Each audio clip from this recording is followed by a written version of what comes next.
সোলাইমান একজন গরিব মুসলিম। তার জীবিকা রিকশা চালিয়ে চলে। প্রতিদিন ভোরে ঘুম থেকে উঠে সে ফজরের নামাজ আদায় করে তারপর বেরিয়ে পড়ে রিকশা নিয়ে। রোদ, বৃষ্টি, শীত, ঝড় সব সহ্য করে সে পরিশ্রম করে চলে শুধু পরিবারের মুখে দুমুঠো ভাত তুলে দেওয়ার জন্য। সোলাইমান খুব ধর্মভীরু মানুষ। 5 ওয়াক্ত নামাজ কখনো ছাড়ে না।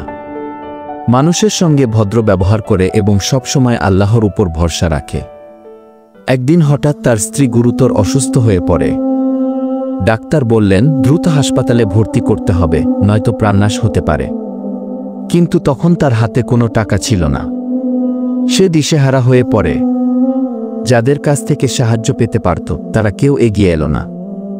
সোলাইমান অশ্রুসিক্ত চোখে নামাজে দাঁড়াল। সেজদায় গিয়ে কেঁদে কেঁদে আল্লাহর কাছে প্রার্থনা করল, হে আল্লাহ, তুমি ছাড়া আমার আর কেউ নেই। আমার স্ত্রীকে তুমি সুস্থ করে দাও। ঠিক সেই মুহূর্তে আশেপাশে কয়েকজন যাত্রী সোলাইমানের দুর্দশা শুনে তার পাশে দাঁড়াল। একজন ব্যবসায়ী তার চিকিৎসার পুরো খরচ বহন করলেন। সোলাইমানের স্ত্রী সুস্থ হয়ে উঠল। সোলাইমান সেজদায় গিয়ে আবার কাঁদল, এইবার কৃতজ্ঞতায়। আল্লাহ তাকে নিরাশ করেননি। সে জানে আল্লাহ যার প্রতি দয়া করেন তাকে কেউ থামাতে পারে না।